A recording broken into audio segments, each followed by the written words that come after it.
Pessoal, vamos falar sobre o engraçadíssimo podcast do Ciro Gomes com o Gregório do Vivier, que foi realmente lindo de ver. Muito engraçado mesmo. Vamos entender o que aconteceu. Essa notícia foi sugerida por Pão com Ovo, Lex Luthor, STF e mais um monte de gente. Obrigado aí ao pessoal que sugeriu a notícia. Obrigado a você que está assistindo o nosso vídeo. Se você gosta do nosso conteúdo, por favor, deixe o seu like e se inscreva aqui no canal, né? Pois bem, as figuras dispensam apresentação, né? O Ciro Gomes é um eterno candidato à presidência que ninguém dá bola, todo mundo sabe que não vai conseguir nada. E o Gregório do Vivier é um humorista que, ou foi um humorista uma época, né? Eu não sei se ele ainda tem graça ainda, não vejo ele fazendo nada de novo recentemente. Mas o fato é, os dois são da esquerda e tem um desentendimento fundamental nessa história, que é o fato de que a esquerda acha que o Ciro Gomes deveria desistir da candidatura dele, porque assim o Lula teria chance de ganhar no primeiro turno. Isso aí agruparia toda a esquerda em torno do Lula no primeiro turno, e daí ele teria mais chance contra Bolsonaro. Ciro Gomes tem lá os seus 7, 8% de intenção de voto, é desprezível, ele sabe que não vai ganhar, mas, por outro lado, se ele desistir também, aí que ele não vai ter nenhuma moeda de troca com o Lula. Certamente o que ele vai fazer, é o que ele sempre tem feito, é ficar até o final e em algum momento negociar ali, não, mas então se você me der um ministério ou me der alguma coisa, eu apoio o Lula. E pronto, né? Isso é provavelmente entre o primeiro e o segundo turnos, né? Enfim, no final das contas, esse é o panorama, né?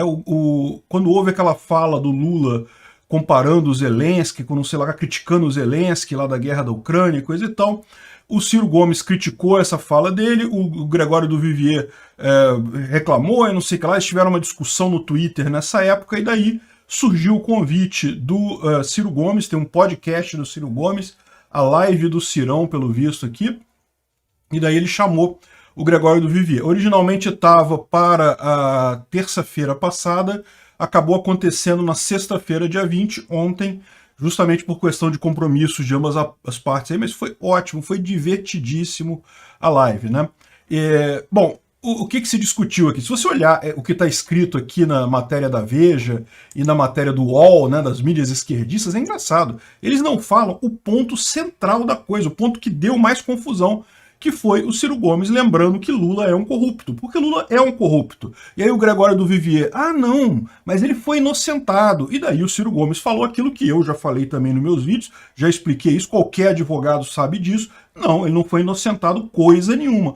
Processo cancelado, processo revertido, processo anulado não quer dizer inocência. Inocência é quando a pessoa vai no mérito e acaba chegando à conclusão de que ela não é culpada, que não existem provas contra ela. Não foi isso que aconteceu no caso do Lula. No caso do Lula, meramente chegaram à conclusão lá de que a 13ª Vara de Curitiba não era o juiz natural para essa causa, e depois decretaram a suspeição do Moro, e aí isso foi um ponto que o do Vivier falou também, mas decretaram a suspeição do Moro. Isso não quer dizer que o julgamento não foi justo, quer dizer que ele pode ter influenciado alguma coisa. Mas lembra, esse julgamento do Moro depois passou pelo TRF, passou pelo STJ, então, ou seja, teve um total ali de 3 juízes no TRF, 4 juízes no STJ, um total de 7 juízes, além do Moro, que se debruçaram sobre o caso e concordaram que a pena estava justa. Aliás, a pena foi até aumentada, ela acabou ficando em 12 anos no final das contas, né? Enfim, a suspeição do Moro foi decretada. Ok, e a suspeição dos outros juízes? Não teve. Ok, pela regra, se o primeiro juiz era suspeito, o processo volta ao início. Isso não quer dizer que a pessoa seja inocente, não existe isso. Então, no final das contas, foi essa briga toda dos dois ali, é o ponto mesmo que eu fiz, tanto no que se refere ao STF, nessa medida aí para salvar a cara do Lula, liberar o Lula de tudo. Também a mesma coisa com a decisão da ONU, que falou lá que o processo era inválido e coisa e tal. Isso não quer dizer que o Lula seja inocente. Quer dizer que apenas aquele processo está errado. Mas as provas continuam todas aí. As evidências da corrupção do Lula estão todas aí. Qualquer um pode ver isso e pode chegar à conclusão de que sim, o Lula é corrupto. Claramente ele é. Não tenha dúvida nenhuma. A quantidade de problemas que a Petrobras enfrenta, ou ainda está enfrentando até hoje, enfrentou naquela época, enfrentou principalmente no governo da Dilma e está enfrentando até hoje, decorre muito da agressividade da corrupção durante o governo Lula, né? Então não tenha dúvida, essa foi a parte principal, mas eles não falam disso aqui, na matéria aqui eles não falam do Lula, eles falam que a desavença foi entre o do Vivier e o Gregório, não tem nada a ver com o Lula, né? Mas a gente sabe que tem, né? Lógico que tem, né? o cara chamou aqui e falou que não, que o problema do Gregório foi dizer que o Ciro estava chamando, falou que ele tinha falado para abandonar a candidatura, eu nunca disse que você tem que votar no Lula e não sei o que lá. Você disse que eu cometi fake news, mas isso é perigoso, chamar aquilo de mentira é muito ruim. Enfim, eles destacam aqui só a briga entre os dois. Isso foi engraçado também, eu acho ótimo. O pessoal da esquerda briguem mesmo, briguem o máximo possível, né? E aí é curioso, né? Porque ele fala aqui, olha só, primeiro erro factual seu, eu nunca disse que você deve abandonar a candidatura. Aí depois ele fala aqui, ó, eu só pedi que você retirasse sua candidatura, uma coisa não tem nada a ver com a outra. Eu não entendi, realmente. Assim, eu lembro, de fato, teve um monte de artista aí da esquerda falando com o Ciro, querendo que o Ciro tire a candidatura, porque segundo uma pesquisa XYZ aí, se o Ciro não se candidatar, o Bolsonaro ganha, não sei o que lá, desculpa, o contrário, né? Se o Ciro não se candidatar, o Lula fica na frente, já ganha no primeiro turno, o que é falso, a gente sabe, essas pesquisas não querem dizer nada, mas enfim, essa foi a briga disso daqui. Aí o Ciro chamou o Ciro de coronel. É mesmo, Ciro é um coronel mesmo, terrível, dos piores tipos que tem na política brasileira, né?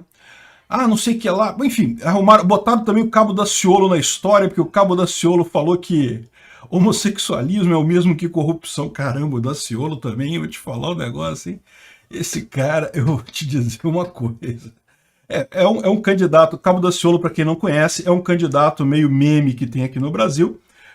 Fala um monte de besteira, é ultra religioso e coisa e tal, militar, e era do PSOL, cara, você acredita? O Cabo Daciolo era de um partido da extrema esquerda, pissolista, e entrou como deputado pelo PSOL. Enfim, realmente é o cúmulo do cúmulo, né?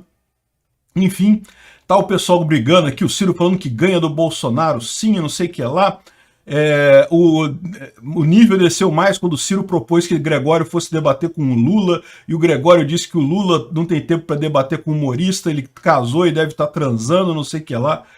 Caramba, esse é o nível desse pessoal da esquerda, hein?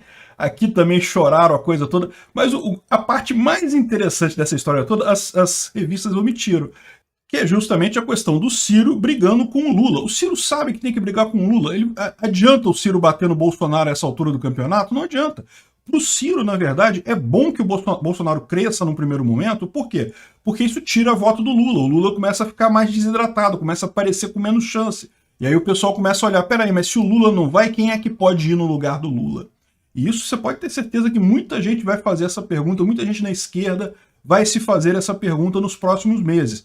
Porque cada vez que fica mais perto da eleição, cada vez mais as coisas sobre o Lula vão ser lembradas na mídia, e no final das contas é aquilo que eu falo para vocês, o Lula nunca teve chance nenhuma nessa eleição. Ele sabe que se ele concorrer de fato, vão lembrar das coisas todas da corrupção e vão atacar ele com isso, e ele vai perder por isso. Esse papo de que, não, mas o STF cancelou o processo, anulou o processo, então ele é inocente, isso é falso. E até o Ciro Gomes sabe disso e vai usar isso contra o Lula, e faz muito bem usar isso contra o Lula. O Ciro Gomes ganhou uns pontinhos comigo com essa discussão, viu? Ganhou uns pontinhos comigo. Lógico, não vou votar nesse cara, você tá maluco, né? Mas ganhou uns pontinhos. Obrigado por assistir o vídeo até o final. Além de curtir, compartilhar e se inscrever no canal, considere se tornar patrocinador com valores a partir de R$ 1,99. Clique no botão Seja Membro abaixo para saber as condições e vantagens de patrocinar o canal. Mais informações sobre o nosso projeto, visite nossos sites indicados na tela.